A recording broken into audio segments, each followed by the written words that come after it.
Rise and shine, it's a brand new day. Cannon can take the stage, ready to play. Weekdays at 10, the cars in the scene. Coffee in hand, they're living the dream. Question in the voice, got the whole town awake. Bringing fire to the mic, make no mistake. Shows in the corner, spitting out facts. Dropping truth bombs, ain't holding back. Cannon in the morning, feel the heat. From 10 a.m. CST, can take a seat. Live that loud, that break in the mind.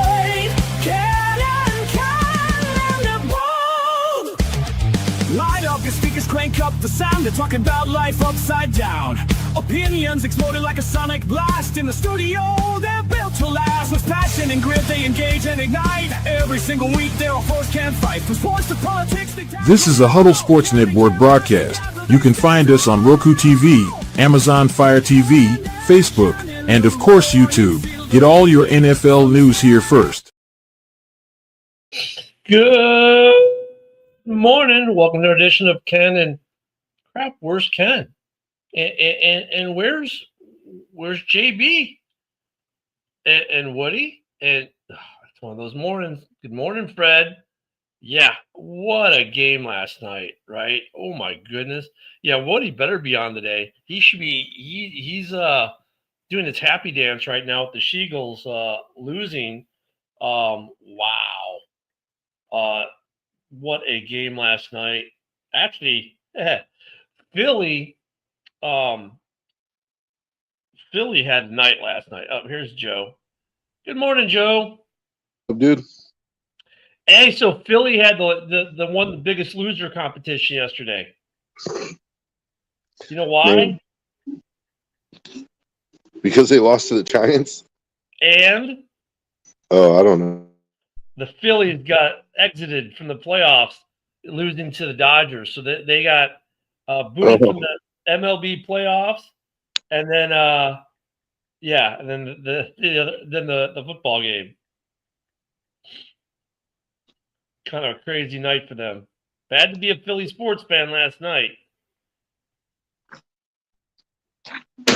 I hate the Dodgers. Yeah, I'm not their biggest fan either. When I did watch baseball, I grew up a Giants fan, so I just absolutely despise the Dodgers. Cubbies won yesterday. There will be a game 5 tomorrow in Milwaukee. You know, they have to make that huge 90-minute drive north. Hey, real quick, Joe, what should today's tagline for the Raiders X be? I don't know, man. You know, usually it's either Chiefs fans can suck on the left nut or the right nut. Yeah. How about the seam that separates the balls? Tell them lick the seam.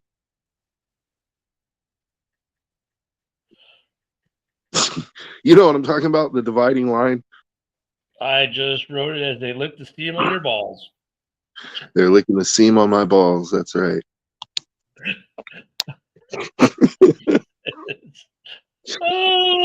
I'm sorry. Yesterday I heard a thing on Facebook. It was Tiffany Haddish, and she was talking about the seam. Why do men have a seam on their ball sack? And she was trying to get into the biology of it, but it was hilarious. So obviously, we were supposed to get a JB this morning, but apparently she doesn't. Maybe JB's trying to figure that out, and that's why we haven't seen him yet this morning. Phillies lost. Push tush. Oh my God, the push tush. I mean, they make such a big deal about it every time they run it. So, like, dude, we've been seeing this play now for how many years have we been seeing this play? Yeah. Like, either, you know, if you haven't figured out how to beat it yet, I guess all I can tell you is keep trying. I mean, I know that they looked on the replay like they went early. The offensive linemen went early. I mean, I get that. Be upset. Dude, that's part of what makes the tush push so hard to beat is because they always jump and they get away with it. Like, I'm not against the tush push as a play. It's basically just a quarterback sneak. It's just, you know, like, and they used to, you remember when they used to have a rule about abetting a player, like where you couldn't like push the ball carrier forward. You Yeah. couldn't help the ball carrier to advance. I don't know when they got rid of that rule, but apparently they did because the tush push is perfectly legal. But just, it's the offense innately has an advantage, like on that play, because you know the guards and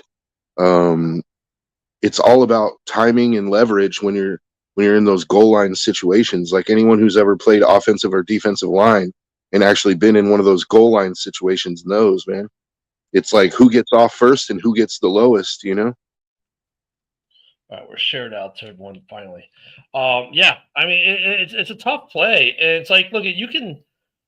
I mean, and the Giants do their own tush push, right? Just called it old fashioned QB sneak, and they got the yard. I mean, I don't know. It's just the guards jumping early. You know, they need to make that reviewable.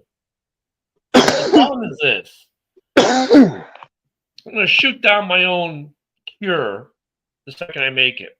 What if they make that reviewable? Now every play is going to be reviewable for them moving early. Yeah. And that's my God. I mean, Yeah. I mean, you know, look at it. Okay, instant replay obviously is never leaving. I remember a day. You remember a day. Luca probably remembers a day because he was old enough. Same with Fred and others out there where there was no such thing as instant replay. The ref saw it or the ref didn't see it, and that was that. And what were we told, Joe, as kids? It's part of the game. Part of the game. Human error is part of the game. You know, but I was thinking about it. I think a good way to try to counter that tush push is you have to have your defensive linemen cut the legs on the offensive linemen, and you have to have your linebackers like right up on their ass, like on one side or the other. Yeah, but the problem is these offensive linemen are so low you can't cut their legs. They're already so low in their stance. Well, but if you dive right out of your stance, like I'm saying, like, so look, when I was in high school, we played this team. We played Vallejo High, right? And they had this running back named Drake Davis. He went on to play for University of Kentucky, and dude ran a 4.4 in high school. Like he was crazy fast, right? And so our coaches were like, "Look, we don't have the speed to hang with this guy, right? So we can't let him get through a gap." So it's like our defensive line strategy was literally, as soon as the ball is snapped, like dive into a gap and just plug up every gap on that one, you know? And so yeah, it's good for like gumming up the works, you know? It's going to be tough for them to do it. Hey, the Go, which is also this guy here, Big Hoss, who also reposts stream. Hey, go check out Hoss's show on the Go. He's got some pretty cool shows he does on X, Louisiana sports specifically. Go check him out. He's been on our show. You guys should remember he was on last Friday. Obviously he's at work right now, so he's just reposting the show. Go check him out. Joe, you know, I mean, it just, I guess it comes down to timing though too, right? I mean, it has to come down to the timing on that. And it comes down, it's timing and leverage. Like, so the only way that you're able to stop it, or able to convert, it's whoever gets off first and whoever gets lowest, you know? I mean, and the Redskins tried last year, right? HTTR out there for the Redskins fans out there. You know, they tried just jumping over the line. Remember all the penalties? They're like, if you do it again, we're just going to give him the touchdown, was what the ref said. It's like, look, I understand that he's trying to time it. It's, you know, I mean, if you would have timed it perfect, yeah, they'd stop it. But they took, what, 3 penalties on 3 offsides penalties, kept moving it a half. I mean, it's a tough play, but now they're doing it from even further out. They were like a yard and a half out. And they did it. Oh, we'll just do it twice. I'm like, that's, as a fan, it's boring when they do it twice like that. It's like, come on, man, do a running play, do something. Like, I don't want to sit there and watch you tush push your way just down the field, right? If the defensive lineman stands up and he gets chop blocked because of the push, isn't that a penalty? an interesting Yeah. idea. I don't know how practical that is. but Actually, I don't know. I don't think so because if I think it depends on when the offensive lineman cuts. So like if an offensive lineman steps back and then cuts, it's a penalty. But if they cut right out of their stance, I don't think it's a penalty. I think it's just a cut block at that point. yeah. Let me go back to this because Fred posted it. We were talking about the tush push. How about Jackson Dart going out? Everyone was losing their mind. Then that bum Russell Wilson comes out, gets a delay of game, then whiffs hard, throwing the ball in the dirt. And of course, Corey with a somewhat appropriate reply because I kind of agree with some of what he says here. If you played in the NFL, had a successful career, and a Super Bowl, you're not a bum. Has his time passed him by? Yes, but come on. But so okay, yeah, he's maybe not a bum, but the to the Fred's bigger point, yeah, there you go. Do it, Walter Payton style. Marcus Allen. And Marcus Allen too, yeah. But to go to the point, Russell Wilson, man, he comes in the game yesterday because Dart, gets hit. He has to come out for the play, and my God, the Boo Birds were out. And then like the only ball Russell throws, just like a rocket into the dirt, not even close to the receiver. Like he could have, and the fans, rightfully so, booed the hell out of him. Russell Wilson, when he plays now, I can't even think of another quarterback that looks as bad as he does when he throws and when he plays. I kind of see both sides of it. Like I agree with Corey that the guy won a Super Bowl, give him his respect, right? But he looks like a bum now. Like you can become a bum after winning a Super Bowl. Like if you stick around too long and your talent has passed you by, and like what are we supposed to call him? Like he's washed, dude. I think that's what Fred is saying too. He's like, look, man, okay, he apologized for calling him a bum, but you know what? Then he calls him a bum, which is great because he just said just what you did. And I mean, it's. Do they just need to release him and go find a different backup quarterback? Because I won't even trust him to be the backup in New York right now. Yeah. Duval's like, are you going to be back out there soon, please? I don't want to have to run with Russell anymore. Oh, yeah, his bank account, dude, Russell's bank account's fat, obviously, but that doesn't mean he's not a bum now. Right? I get the guy from the longest yard. Russell just they need to cut ties and get a different quarterback in there because right now I don't think New York could even trust him to be the backup. Well, what happened to Jameis? That's a good question. It's that I mean Jameis. I would have Jameis as my backup, honestly. I mean Jameis, he throws a lot of picks, but he also throws a lot of touchdowns. Like he's good at getting the ball down the field. Yeah. Why isn't he the number 2? It's a good question. Probably the contract. Yesterday? Well, did he not dress yesterday? They're paying Russ, however many millions to play, and I mean he's on the depth chart as quarterback 3. Oh, he's not okay. So he was operating as quarterback 3 on the depth chart, so he was at the third option guy. So only if Russ got hurt. So maybe Dable was like, if Dart wasn't going to make it, he's like, okay, please get hurt. I made a mistake. I think that changes next week. I think Jameis he needs to be number 2, and obviously you have to move Russell to the 3 spot and make him the emergency only quarterback. Yeah, I don't know how. Looking at how they've both played in the last 2 seasons, I don't know how you can have Russ ahead of Jameis on the depth chart. Like, even when you go back to Jameis's New Orleans days, right? Like, he was winning games. Like, and he was looking competent doing it. Like, I don't understand. Well, before I get to Steve's next question here, too, one other thing, Scattaboo, dude was running through brick walls yesterday, man. That kid was running well yesterday. He was hitting everything, running through people.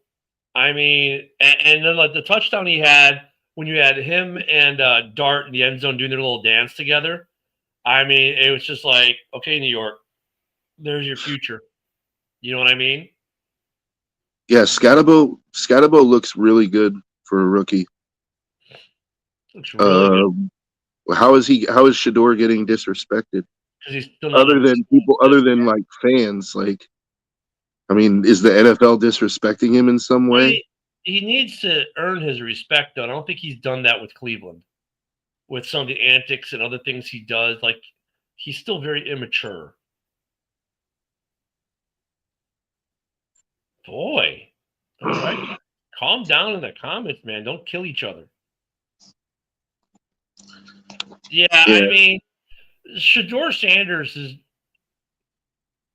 here's the problem with Shador Sanders. Like, that the stereotype you give the rich kid, you know what I'm saying? That the rich kid stereotype, how they don't know how to do anything because everything's been on a platter, or, there's all the different tropes and whatnot. But Shador Sanders, tell me he doesn't embody that. He's just like, he acts like the spoiled rich kid who never had to do anything. Daddy always covered, and he could always do what he wanted. And Daddy was going to make him the starter and retire his jersey, which has got to be the biggest joke. If you're a Colorado alum, you got to be like, how the hell did this kid get his jersey retired? What did he do for the University of Colorado? I'd rather retire Rashawn Salam's jersey, right? At least he won a Heisman there. And that's what Shador is. So he hasn't earned respect. He hasn't earned anything. And every time he's given an opportunity to earn something, he doesn't do it. And it's not like, okay, he could be a complete moron like he's being if he could play well. But that's just it. He can't even do it on the field either, because that's why they're like, I don't know where this kid's going to be on the depth chart. Like, we need to keep him, but we're not going to elevate him, even though we'll just bring another quarterback and keep him as QB3. I mean, I don't know what his issue was or is. That's the problem about Shaduki. You know what? I don't disagree with you about the rich kid take. I think he definitely shows signs of that. But I also think he hasn't really been given a chance to show. Like, he hasn't been given a start in the regular season. He didn't earn that start, though. And obviously, he didn't earn it in practice, which is a piece that you and I don't see. But obviously, Dylan Gabriel has earned it. I mean, earned it in the sense that they got rid of Flacco. Like, Flacco was playing so bad that they had to go to somebody else. Oh, yeah, but I don't know that. But look, you get rid of Flacco and you trade him because you see something like, we only see 10%, right? We're not seeing 90% of practice in the QB room and all that other stuff. Dylan Gabriel obviously made them feel comfortable enough where they could walk away from Flacco, not only bench him, but trade him to a division rival in season. Yeah, that's a valid point. Like, obviously, Dylan Gabriel has shown them something that makes them feel like, hey, you know what? We can move on from Flacco, and like we can put the team in this guy's hands for now. I don't know. And he looked good in his start. I'll give him that. Like, he looked competent. That's what I see, Luca. Is I see like them trying to humble him. And I get it, but at the same time, if you keep doing that, it's like you're not going to humble him. You're going to break his spirit, man. And like, if you're going to give the kid a carrot, at least he's got to do something to get the carrot, right? Or you just, it's double-edged sword, right? Because if you keep humbling him, at some point you're going to break him, and you might break him where you cannot replace him. But if he doesn't ever do anything to earn some of the carrot and you give him the carrot anyways, you reinforce the bad behavior. So, like, looking at this from a military perspective, I hope Stefanski's like a drill sergeant with this guy. Drill sergeants in the Army or in the Marine Corps or any branch of service, they're not there. They're not, people are like, oh, my God, they yell at the recruits and they treat them so poorly. There's a reason for that, right? The drill sergeants are there to break you down.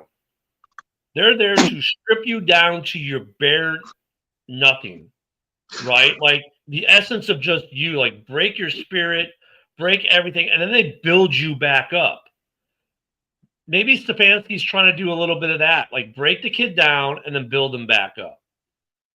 You remember Arlie Ermy in Full Metal Jacket when he's like, that you are not even human fucking beings. You are grabastic pieces of amphibian shit. Yep. But that you know what's great about that movie is all that was off the cuff, and that stuff he actually did as a DI. Yeah. Right. And drills are super and authentic. Like, when I was in basic, man, drills were like that, man. You know, and everything was theirs. Push my earth, get off my sidewalk, get up my stairs. Why are you in my building?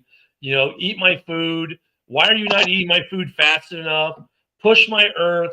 My God, everything belonged to drill sergeants. But that's the, you know, so maybe that's what they need to do is like Stefanski needs to be a drill sergeant with this kid. And here comes the happiest man in Pennsylvania. Fucking beautiful day out today. I just can't believe it's so beautiful out today. Perfect weather. You see the sun shining behind Woody. It's like almost too perfect, dude. Like God, it's just fucking great. It's a great day. Some days the birds are chirping and the birds are chirping, but not last night. That's great. the She-Eagles lose. The Phillies lose. Oh man, it was the only thing that would have made it better if the Devils would have pulled that. The Devils would have pulled it out last night, but no, they can't against Carolina. But it's a beautiful day. Let's hear those fucking excuses coming up. Saquon didn't have a good game either, did he? No, I mean those things on the panel. I mean, it's amazing how Jackson Dart, came in. I was just talking to one of my managers. He's a Steelers fan. I was like, dude, I know you guys have Aaron Rodgers, man, but you should have went after Jackson Dart when you had the chance. He's your future. I mean, I said it yesterday. Remember, like I said, it's not impossible. Like if I know that the Eagles are going to try to get Saquon going. If the Giants can shut Saquon down, then they have a chance, and they did. Shut Saquon down. It was like he had like 60 yards, and it was funny though when Russell Wilson came in. He handed it off, and he had a batted pass. It was great. Yeah, no, he threw it in the dirt. He missile dived it in the dirt. We were just talking about that. You know what though? It's funny because I look at the Bears schedule. We get the Giants and we get the Eagles.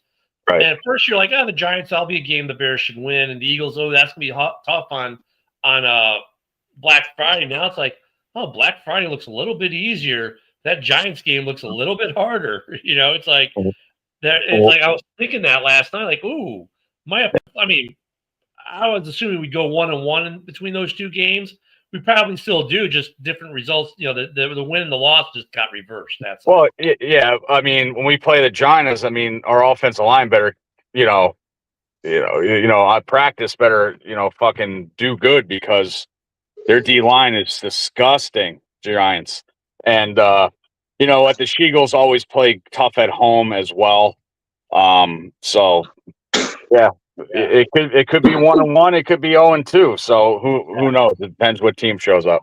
It's just watching Scadaboo run yesterday. I was like, okay, wow, this kid's got something. New York, like it was funny because New York's the only team that we've seen in the preseason going through the draft and all that on a Hard Knocks. I wish they would have done that with another team again this year. Because the cool thing is we got more of an idea of like the personality of their staff, right? And you could tell their frustration in that season. They didn't get their quarterback. I wish they would have done it again this season. They got their quarterback, right? They were that first season, that Hard Knocks season, they were like doing everything they could to try to get in position to get a quarterback in that draft class. And look at all 5 of the guys from that draft class have played well. So I understand why they were upset.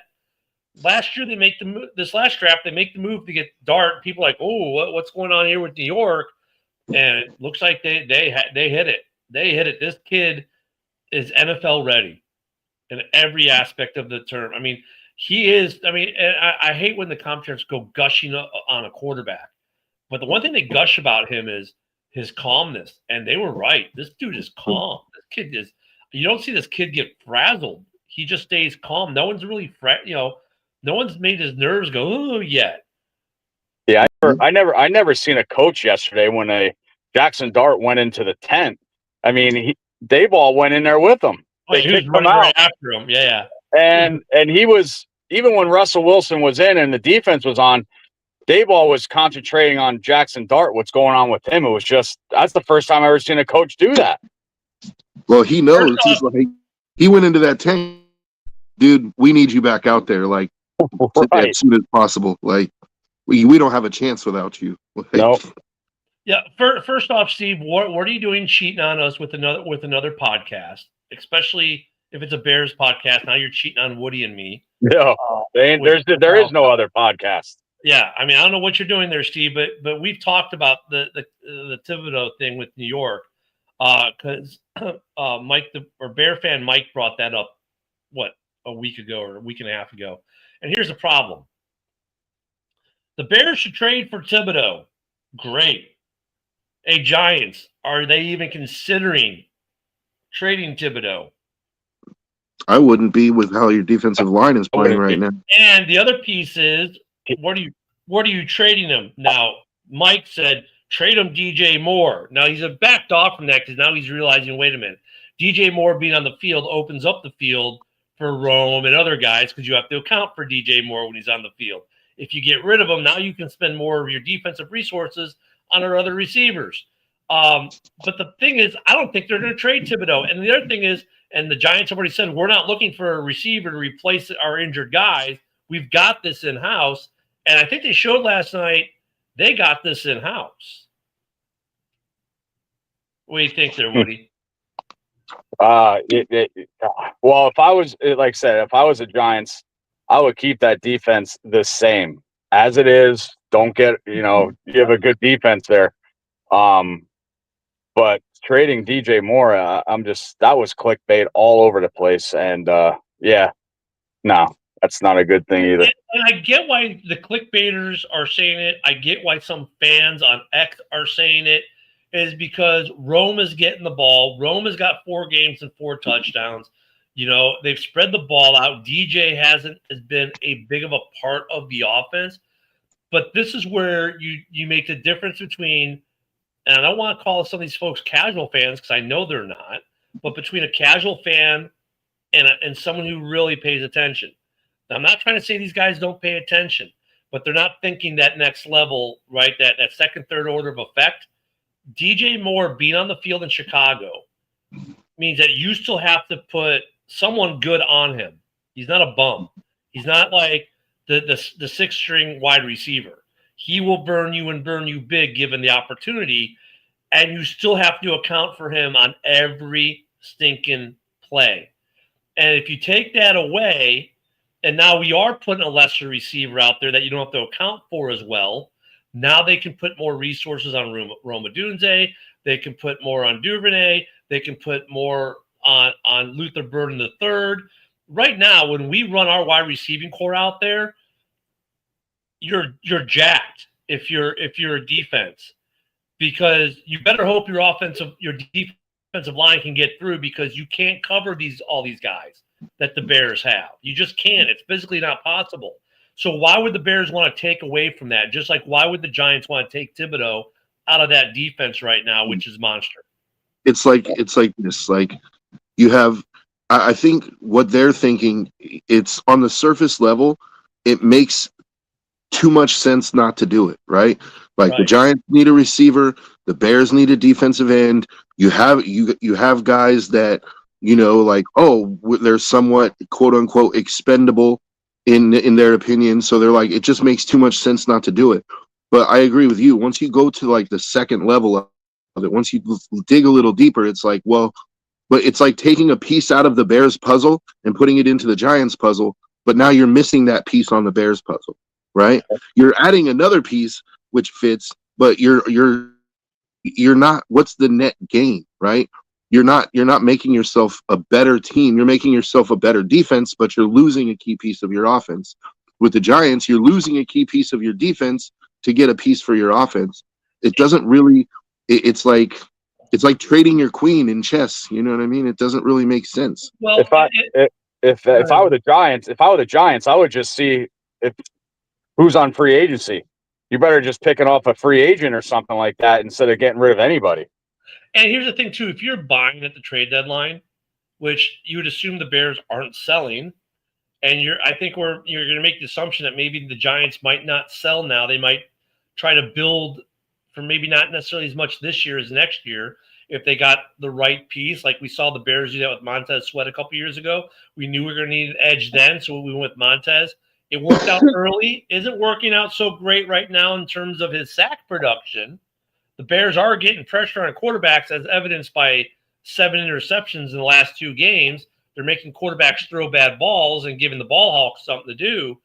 But New York might be, if you're trading at the trade deadline and you're not selling, you're not trading a player for a player. Like look at the trade we saw with the Chargers and Baltimore, the Harbaugh brother trade, were 2 teams that are sliding a little bit, each of them are trying to course correct and fix a need.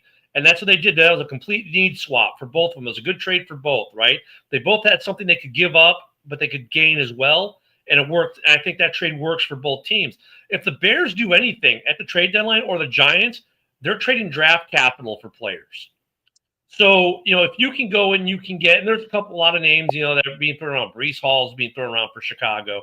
That one's possible because he's on a rookie contract, and his next deal isn't going to be a $20 million deal. It's going to be 8 to 10 probably, Swift money. He's floating around. He hasn't quite demanded a trade yet, but he's hinted that he might. The Achane is out there, same kind of boat, but he'll cost more next year. And then Trey Hendrickson, which is, of course, everyone's favorite, but that one's problematic because of the cap. Even with this prorated cap number for the year, the Bears would have to make a roster move in terms of restructuring someone's deal, most likely DJ Moore, right? Because you can get $15 million off him by restructuring. But then you come to the follow-on. Like guys like, for this year we can get Trey Hendrickson. Okay, great. What are you doing past this season? Because if you're willing to give up the capital, restructure DJ's contract, and then let Trey Hendrickson walk at the end of the year, right? This is all you're putting all the chips in for this year. Cool. If you're not putting all the chips in for this year, you got to figure something out because right now you have no safeties in Chicago on the roster for next season, none. And you've got like 9 or so roster holes to fill, and you got your draft cap people. You need about $10 million for that, and then Hendrickson's going to cost you $25 million. And it's not like you can just get rid of Montez Sweat. And that's the same with this A.J. Brown nonsense. Like, is A.J. Brown getting traded? Probably not after last night. They made sure to make him a piece. Yeah. But it's the same situation for Philly. Why would you trade A.J. Brown? He's a piece of that puzzle that gets your other receivers open. Mm-hmm. So, trade deadline, I get it. We're in a week 6. We got the week 6 games, week 7 games, week 8 games, and then we get a Monday and then a Tuesday afternoon trade deadline. Okay, so we got some time. We got 2.5 weeks or 2 weeks and some change. If you look at the calendar. Honestly, no one's made a decision if they're buying or selling yet. But since he drops the next 2, they may trade Trey Hendrickson. However, if you look at their history, they have a tendency to hold the guy and just let him walk as a free agent, which makes no sense to me, Joe. Mm-mm. Like, if you're not going to re-sign Trey Hendrickson, well, don't you think it'd be better to get a second-round pick off someone for him? Yeah. Steve Yeah, says bro. A.J. Brown. I was just thinking about. I don't know. I don't think the Eagles have any incentive to trade him at all. He's on a really cheap contract for them. He's one of their star players. I don't see the need to trade him. But I don't think the Giants are necessarily like. I don't think they have to look at this season as like being, well, let's just try to get better and like basically punting on the season. If you look at, they just beat the Chargers a few weeks ago. Now they beat the Eagles, like two good football teams, and they did it without Malik Neighbors. Like I'm not shutting the door on the Giants this season. Like this is the kind of win. I'm not saying it's going to happen, but mind you, this is the kind of win that can galvanize a team. But not even that, Joe. Like, let me take a step back. Let me look at. Let me bring something up really quick. Hold on. If you look at the standings in the East, so right now the Giants are 2-4, Eagles are 4-2, Commanders are 3-2, about to be 3-3. Cowboys are 2-1, right? I mean, they're not completely out of it for the division. Like, okay, that you win next week. Now you're 3-4. Let's say Philly goes to 4-3. Now you're a game out. Just like that. I mean, we're still early enough in the season where being 2 games back isn't insurmountable. That's what I'm saying. And is Dallas convincing you that they're guaranteed to finish better than the Giants at this point? No. No. And neither's Washington. I mean, they still win like this. They're in play. And look at, even let's say you're not though, Joe. Let's go down another layer. Let's say this team isn't going to. We're not going to make the playoffs, but they're going to win 7 games, and they're going to look good doing it. And you're going to see the improvement. Yeah, they're like, we're probably going to lose some nail biters and some heartbreaks, and I'm sure that would happen. But they're not in a sell mode because they're building something new, right? So if they're like, look, our defense is on point. What are we missing? Okay, we're missing a tight end. We're missing an offensive lineman. We're missing whatever. Well, why would I get rid of pieces when I know I've got draft capital and free agency and I've got money? Yeah. I as much crap as I give Eric about the Giants, like, I said they were going to be a garbage team because they were starting Russ, but I also said that I thought they would win a lot more games with Dart. And with Dart in there, I mean, I could see them like finishing the season right on the cusp, like just missing out on a wild card, like maybe 8 wins. I see them losing road games a lot because Dart's been great at home. He wasn't good on the road. Now, it's a small sample size, I grant. But he's going to make rookie mistakes. He's going to write checks that his arm and his body can't cash as a rookie. They're going to lose a couple games because of mistakes, rookie mistakes, stuff like that. But, I mean, they're building something. So I don't think Thibodeau is getting traded. So Bears fans or NFC North fans, just in general, you're not getting anything from the Giants, I don't think. If anything, you might get draft picks from them if you're selling. But I don't think they're selling. I don't think they're selling. Well, Joe, I also agree with Joe, I would give Eric shit because he says he likes 2 teams. He can't like 2 NFL teams, let alone 2 teams in the NFC. You can be an NFC, like you can be a fan of a team in the NFC and have, hey, here's the team I like to watch in the AFC. Like I like the Raiders in the AFC. I've always liked the Raiders in the AFC. I mean, for me, we come to my house, it's obvious a Bears house, but there's a little Raiders stuff here and there because I like the Raiders in the AFC. I mean, I like 2 teams too. I love the Bears and I like any team that plays the Eagles. So I mean, the only difference is like you don't take 2 teams in the same conference. No. Yeah. No. I mean, you can have a favorite team in the other conference that you like to watch when your team that you love isn't on, and that you can pull for some. But, I mean, and that's fine because now you're watching the other conference, so at least you know a little something about them when you play them in the Super Bowl. But, it's just the Giants are building something good. Teams that aren't, though, the Saints, I don't know what they're building or doing. I don't even know what they're doing in NOLA right now. Ada dropped a comment earlier. He said that, having Dart and Scatabo might have actually saved Dable's job. Yeah. I think that's let's wait and see. But I definitely think his seat got a little bit cooler, Well, I just wanted to come on and say happy Philadelphia Day. I was so happy. I wanted to see some Eagles fans making some comments, but I guess that's not happening. So they run and hide. Yeah, I have to go sell a car. Everybody have a great day, and I'll see you, Ken, on Sunday. Yep, see you Sunday. Hey, make sure you charge that Eagles fan double for the car. Yeah, absolutely. Go fuck themselves. I'll see you. Big commissions. I mean, it's the Giants are looking good. The Eagles, they're not terrible, but they're having their moments. They're not winning convincingly when they do win, and there's now another back-to-back losses.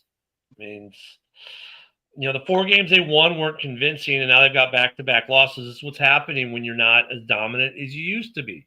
Saquon hasn't even had a 100-yard game yet. Yeah. I think there's more. I think there's more going on than meets the eye. Like I don't think everything is right in that locker room. With the AJ Brown thing, and like I don't know. I think there's a lot more being said about Jalen Hurts in that locker room than is making it to the media. Yeah, I mean Hurts. He's kind of like Justin Fields. I mean, if you think about it, he doesn't throw well, but he doesn't get a rap for that. Justin gets beat up on it because they say he doesn't throw well, but he does throw. I mean, look at Hurts missed a wide open man downfield as an easy touchdown, missed him, overthrew it. It's like I don't know. Maybe Hurts gets a little overrated because of the rest of his team. See, but once again, that's funny how the quarterback thing goes.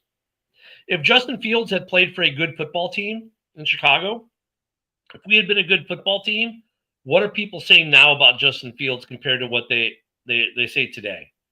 Mm-hmm. You know what I mean? What are they? I mean, if Jalen Hurts had played for the Bears and not for the Eagles, what are people saying about Hurts today? This is a guy who got benched. Calling him a bum. This is a guy who got benched in college for Tua. Mm-hmm. They'd probably be calling him a bum. Yeah, probably would be. I mean, it's just funny how the luck of the draft. So that's what that is. That's the luck of the draft for some of these guys. And someone and Steve said Drake May and Dart are proving themselves. I think quite a few of the rookies from the last couple of years are proving themselves at quarterback. I mean, you look at the draft class that had Jaden Daniels and Caleb and Bo Nix and Penix. That entire draft class, minus maybe Penix a little bit this year, is proving themselves. I mean, they're playing good ball, and Dart's definitely having a good start to his career. I'll probably watch the Jets go 0-6. I feel sorry for the Jets because they were looking like they had made improvements, and now they lost Quentin Williams, and I'm not sure if he's back this week or not. But without Williams, that defense has no soul. So they still have work to do in New York for the Jets. I think they got some really good pieces, but I think they may end up trading Breece Hall. And if they do,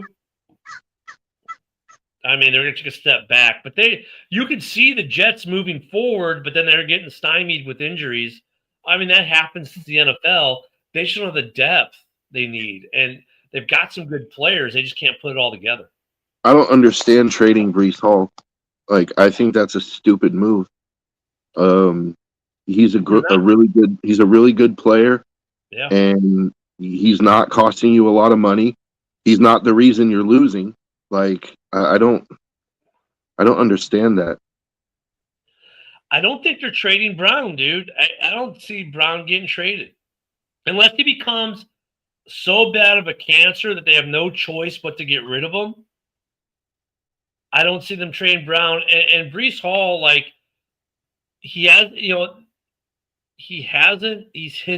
that he's going to demand a trade. Even if he demands a trade, unless he becomes a cancer in that Jets locker room, I kind of agree with Joe. That they're not going to make trades because they've got the pieces. They just got to put it together. And I'm not saying they're not going to trade him. Like, we've seen the Jets do things before that you're like, okay. I'm saying that they shouldn't trade him. I don't see a reason to trade him. He's a good player. As far as AJ Brown getting traded, I don't think he's getting traded. But that last comment said he, or even a Raider. The Raiders have the cap space and they have the draft capital. I certainly wouldn't mind trading for AJ Brown, especially on the contract that he's on right now. That would be, if that was like a trade deadline move, I'm with it. His contract looks pretty good for the next couple of years. Dorn's got a good question about the Raiders, though. When does Geno get benched? I don't think he is going to get benched, man. I think they're riding with Geno, win or lose, and because if you look at it, this is what I try to explain to people who are like, "Oh, you need to bench Geno." It's win-win for the Raiders. Like, they can get out of his contract next year if they're able to trade him. There's no dead cap. Yeah. If they have to release him, it's like $18 million in dead cap. Which, I mean, it sucks, but the Raiders have over $100 million in cap space next season, like well over 100, and they still have $30 million on the books this year. So the Raiders have money. If Geno turns things around and starts playing good football and gets the Raiders competitive, it's a win. If Geno doesn't, if he continues to do what he's doing now, the Raiders are looking at a top 5 pick, and they're going to go get their quarterback and move on from Geno, and it's a win. So, like, the Raiders are kind of playing with house money at this point. Does it suck on a week-to-week basis? Does it suck watching the games? Absolutely. Like, it sucks. It sucks watching the games because there are players that are out there performing and doing what they're supposed to do, like Max Crosby, like Ashton Genty. But then you got Geno, like, setting the whole team back. That's the frustrating part. Yeah, and Steve must have been typing this comment that I was saying that about him being, if he becomes a locker room problem, that's how he's gone. Talking about AJ Brown. This weekend's games are gonna be interesting. There's a good slate of games this weekend. There really is. It's gonna be, of course. What I hate is I have to wait until Monday night to see any of these games, or to see my game, I should say. Why am I not? There we go. We had some good games.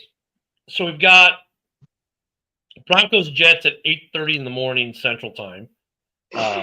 Yeah, so 6:30 in the morning for you there, Joe. I don't think you're getting up to watch that one. No. Browns Steelers could be interesting. Oh yeah, that's going to be a good one. Cardinals Colts. If anything, just to see how real the Colts are. Yeah, I think it could be an interesting game. It just depends on which Keebler Elf shows up. Like if the Cardinals show up, it could be a good game. But the Colts are rolling right now, man. Chargers Dolphins. Look, if the Chargers can get right, and part of me wants them to, the Dolphins. I mean, you're going to be hearing that hot seat. It's going to be on fire, and then you might start hearing about trades in Miami and people getting fired and the team. I mean, I don't know, man. That might be your like first the Chargers are injured. They are. The Chargers are injured, man, and they're vulnerable. So, but if the Dolphins lose this game, and let's say they lose in terrible fashion, man, we could have our first head coach fired of the year. We could have a fire sale start. The possibility that's a game to watch more, even more for that. Trevor Lawrence for MVP sounds real. Let's give that a couple weeks. Cowboys Panthers could be an interesting game. Pats Saints should be a look. If the Pats don't win this game convincingly, then last week was a fluke. Rams Ravens. The Rams should steamroll them. You got the Sea Chickens and the Jags. That's going to be that could be an interesting game. That's going to be an interesting game, and it's in Jacksonville. And the Seahawks are better on the road over the last 2 years than they are at home. Mm-hmm. Go figure that. The 12th man team is better on the road. Yeah, they're better on the road right now than they are at home. So that goes to Steve's comment there about Trevor Lawrence. Let's see how they do. That should be a fun game. That's an early game as well. Now the late games, we got the Titans and the Raiders. The Raiders need to win this one so bad. They do, but I'm not so sure that they do. Like the Titans got their first win, and basically the line's 1.5 because they gave the Raiders 4.5, but you get 3 just for being the home team. So, I'm not downing your thought, dude. I'm not downing your what thought am I downing about Trevor Lawrence being an MVP candidate? I'm just saying, all right. It's a little premature for that. Yeah. I mean, because like he's played really well, but I don't know. I mean, he's in the conversation.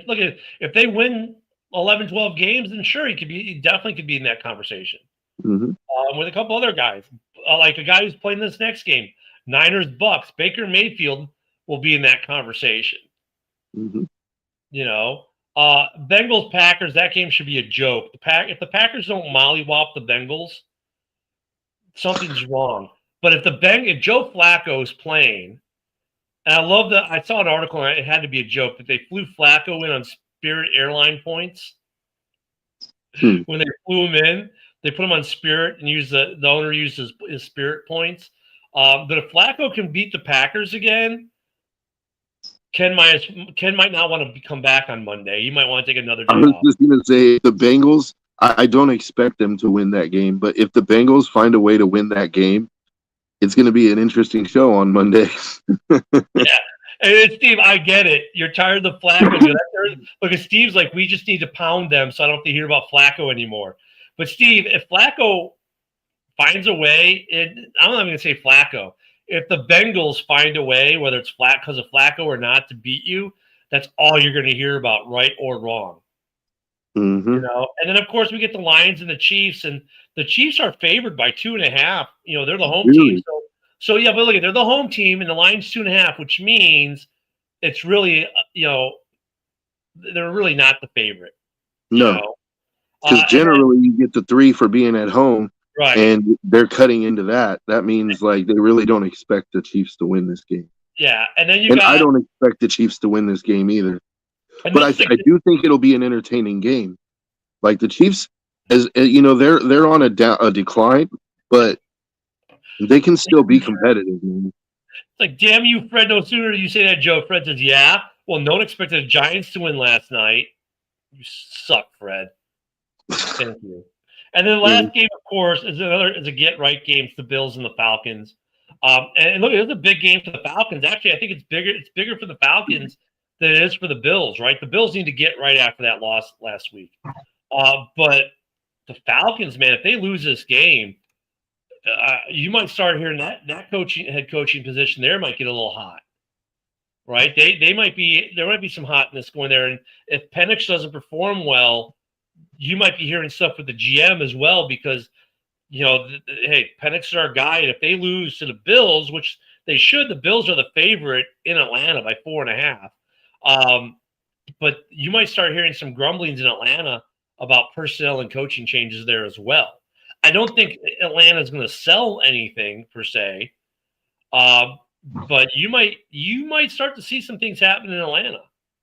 Well, look at that spread. I mean, the Bills are favored by 4.5 in Atlanta, so you got to take the 3 that they generally spot Atlanta plus that 4.5. That means they really think the Bills should win this game by 8 or more.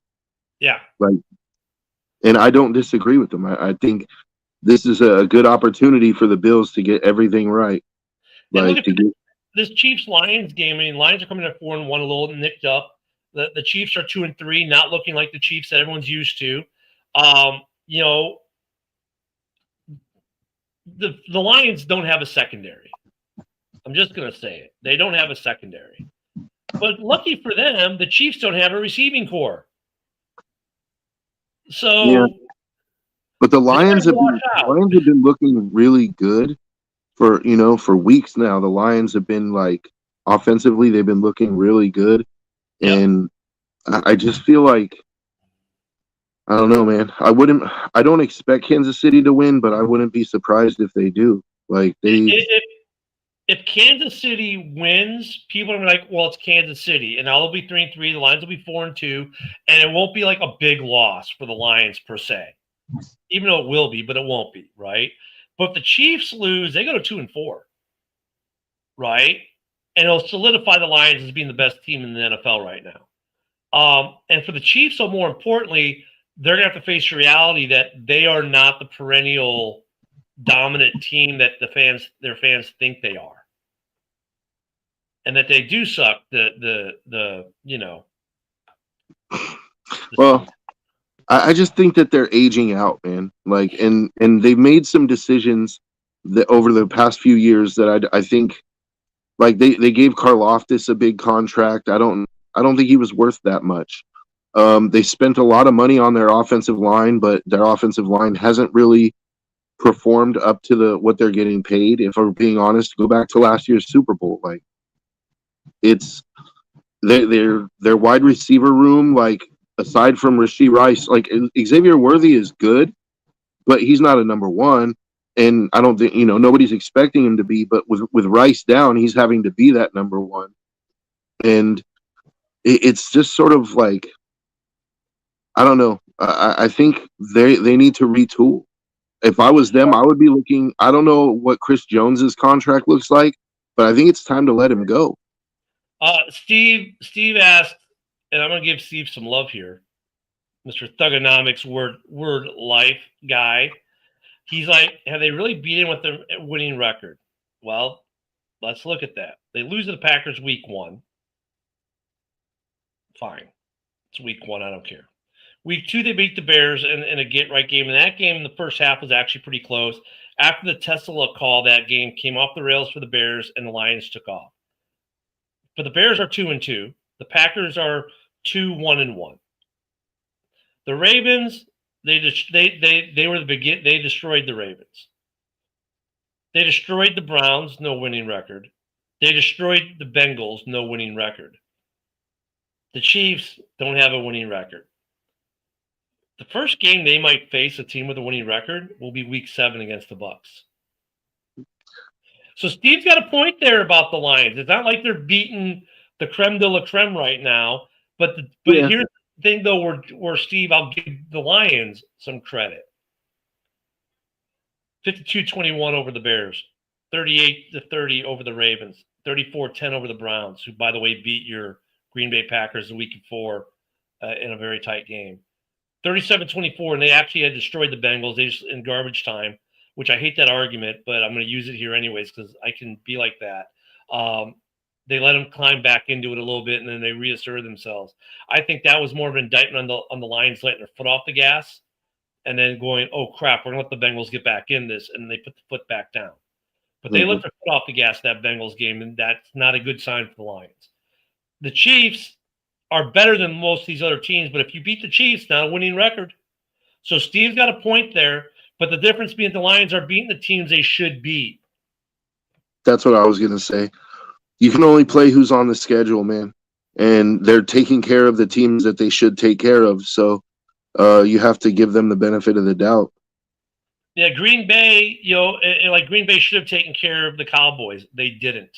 Mm-hmm. So, that's the one thing. If you're a Lions fan, you can still go to the Green Bay fan. Okay, you beat us in week 1, big deal. It's like the preseason.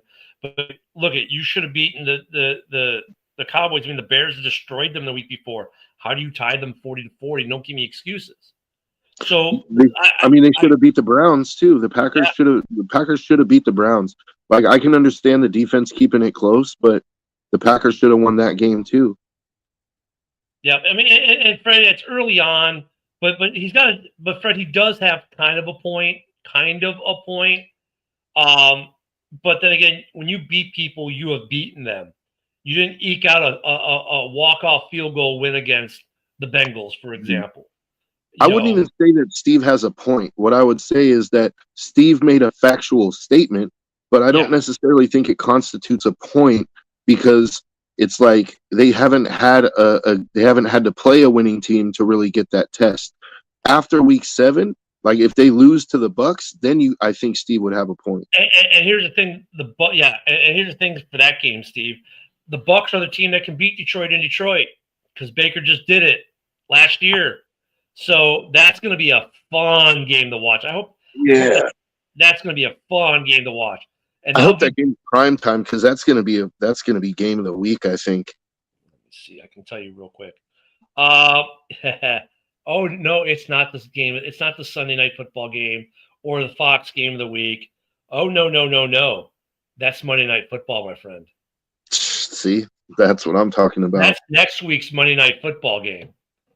This week, NFL, man, look, you get the revenge game in Washington this week, Bears Commanders.